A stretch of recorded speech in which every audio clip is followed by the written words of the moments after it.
साहेब आंबेडकर, भंतेजी विनाचार्यजी, आदरणीय भिकू संघ, राजेंद्रभाऊ पातोडे, अरविंद तायडे साहेब, युजी बोराडे साहेब, भंडारे साहेब आणि तसेच भारतीय बौद्ध महासभेचे तमाम पदाधिकारी, इथे उपस्थित तमाम उपासक उपासिका, माझ्या माता भगिनी, वडीलधारी मंडळी आणि या चळवळीतल्या तमाम साथीदारांना माझा मानाचा प्रेमाचा सप्रेम क्रांतिकारी जय भीम।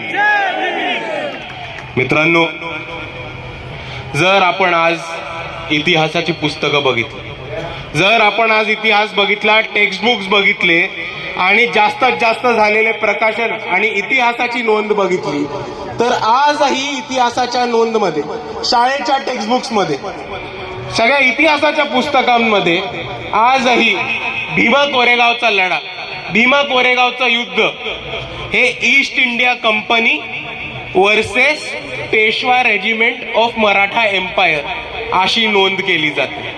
आजही हे लढाई, आजही हे युद्ध ब्रिटिशांच्या मधलं आणि मराठा एम्पायरच्या मधलं, म्हणजे मराठा साम्राज्याच्या मधलं युद्ध होतं। पण आजही इकडच्या व्यवस्थेने, इकडच्या मनुवादी व्यवस्थेने हा इतिहास वगळायचा आणि हा इतिहास पुसायचा प्रयत्न केलाय की आज इथे 500 शूरवीर महारांनी इकडच्या मनुवादी व्यवस्थेला आणि पेशवाई व्यवस्थेला कापून मातीत टाकण्याचं काम केलं होतं। तो इतिहास पुसण्याचं काम आज ही व्यवस्था करते।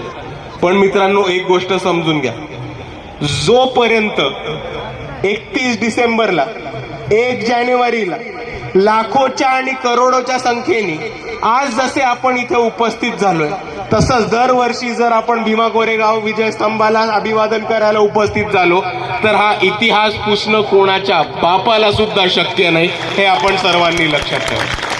कारण मित्रांनो, मुद्दा समजून घ्या, 1 जानेवारी 1927 मध्ये बाबासाहेब आंबेडकर पहिल्यांदा भीमा कोरेगावच्या इथे आलेले आणि त्यांनी आपल्याला आपला इतिहास समजून सांगितला होता।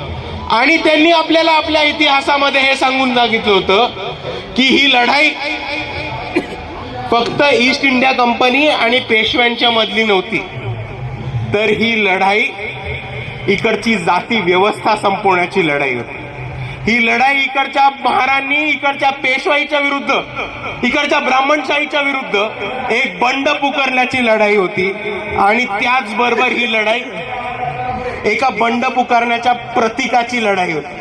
आणि म्हणून आज फक्त महाराष्ट्रात नाही, तर अख्ख्या भारतामध्ये आपण भीमा कोरेगावचा विजयस्तंभ हा लढायांचा, योद्धांचा आणि आपण जो बंड पुकारलाय त्या बंडाचं प्रतीक म्हणून आपण साजरं करतो। आणि म्हणून मी आपल्या सर्वांना एवढंच सांगू इच्छितो की आज आपण जे इकडे जमलोय ते भीमा कोरेगावच्या 500 शूरवीरांना वंदन करायला, अभिवादन करायला जमलोय।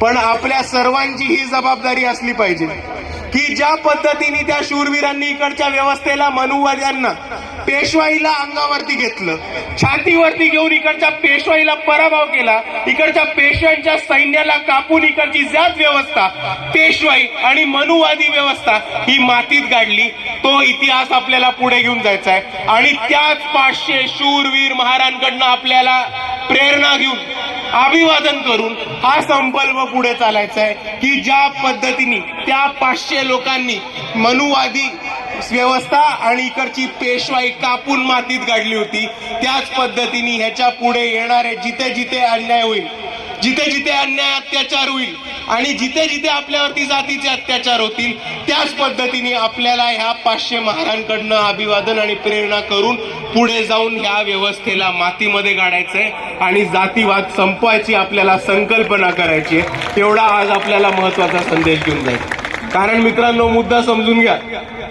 मुद्दा अतिशय सोपा आहे। जर त्या जमान्यामध्ये 500 महारांनी अख्ख्या पेशव्यांच्या सैन्याला अंगावर घ्यायची हिंमत दाखवली असेल, तर तो आपल्याला एक प्रेरणा देतोय आणि तो आपल्याला आपली पुढची दिशा दाखवतो। आज आपण प्रत्येक पावलावरती, प्रत्येक क्षेत्रामध्ये, प्रत्येक विषयामध्ये आपण पुढाकार केलेला आहे आणि आपण आपली तरक्की केलेली आहे। पण आपण आपल्या खऱ्या अर्थाने तरक्की आणि पुढाकार जोपर्यंत नाही करू शकत, जोपर्यंत जसं बाबासाहेब आंबेडकरांनी सांगितलं तसं आपण शासनकर्ती जमात नाही बनत. बाबासाहेबांनी आपल्याला एक महत्वाचा संदेश दिला होता की जाऊन आपल्या घरावरती लिहा की आपल्याला शासनकर्ती जमात बनायची. त्याच पद्धतीने जर आपण बघितलं तर आज शिक्षण असो, आरोग्य असो, इन्फॉर्मेशन टेक्नॉलॉजी असो, क्रीडा असो, मीडिया असो, आज आपल्या लोकांनी प्रत्येक क्षेत्रामध्ये आपला छापा ठेवलेला आहे. फक्त आपण शासनकर्ती जमात राहिला. म्हणून मी आपल्या सर्वांना एवढीच विनंती करतो की आज आपण भीमा कोरेगाव इथे विजयस्तंभाच्या खाली लावू, हीच आपण एक आश्वासन देऊ आणि आपण सर्वांना हे आश्वासन देऊ की जसं बाबासाहेब आंबेडकर म्हटले होते त्यांच्याच विचारावरती चालू, त्यांच्याच स्वप्नावरती चालून आपण एक दिवशी स्वतःला शासनकर्ती जमात म्हणून इकडे महाराष्ट्राच्या राजकारणामध्ये प्रस्थापित करायचंय म्हणजे करायचं. आणि म्हणून मित्रांनो, आज आपण इथे एक महत्वाचा संकल्प करूया. करायचा संकल्प मग म्हणा माझ्या मागे, मी आंबेडकरवादी चळवळ माझ्या खांद्यावरती घेईन.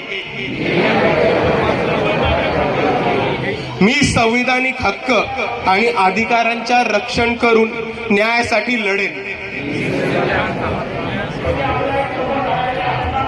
परत ऐका, मी संविधानिक हक्क आणि अधिकारांचे रक्षण करून न्यायासाठी लढेन.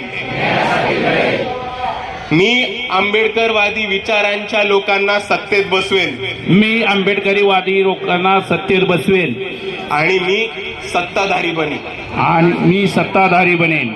आणि मित्रांनो, जाता जाता मी आपल्या सर्वांना एवढाच संदेश देतो की आता आपल्या सर्वांसमोर स्थानिक स्वराज्य संस्थेची निवडणूक आलेली आहे. 15 तारखेला महानगरपालिकेचं इलेक्शन आहे आणि ह्या इलेक्शनमध्ये आपल्या सर्वांना नुसता एकच निर्धार करायचा आहे, एकच संकल्प करायचा आहे की माझा इकडनं जो माणूस निवडून येईल तो फक्त आणि फक्त आंबेडकरवादी विचारांचा असला पाहिजे आणि तो फक्त आणि फक्त संविधानाच्या रक्षणासाठी काम करायला असला पाहिजे. कारण मित्रांनो, ज्या पद्धतीने इकडची एक पेशवाई व्यवस्था उभी राहत होती, आज परत एका अर्थाने RSS आणि भाजपच्या माध्यमातून एक नवी पेशवाई आपल्या सर्वांसमोर उभी राहिलेली आहे. आणि जर खऱ्या अर्थाने आपण बाबासाहेबांचे छावे असलो, जर खऱ्या अर्थाने आपण बाबासाहेबांच्या औलादी असलो, तर आपल्या सर्वांना हा निर्धार करायचा आहे की त्या जमान्यामध्ये माझ्या पूर्वजांनी पेशवाई काढली होती आणि आज 2026 मध्ये मी आणि माझे साथीदार ही नवी पेशवाई मातीत गाडल्याशिवाय थांबणार नाही आणि राहणार नाही.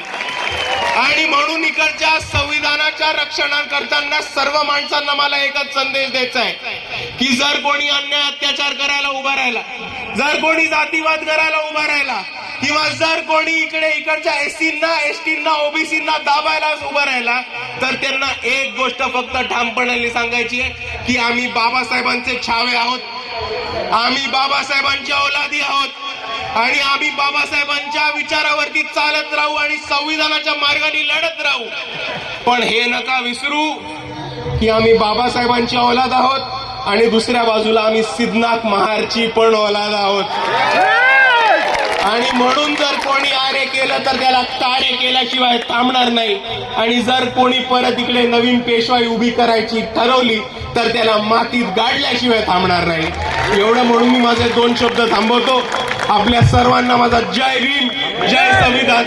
आपल्या सर्वांना शौर्य दिनाच्या खूप खूप शुभेच्छा देतो आणि नवीन वर्षाच्या सुद्धा शुभेच्छा देतो. जय भीम, जय संविधान. धन्यवाद दादा.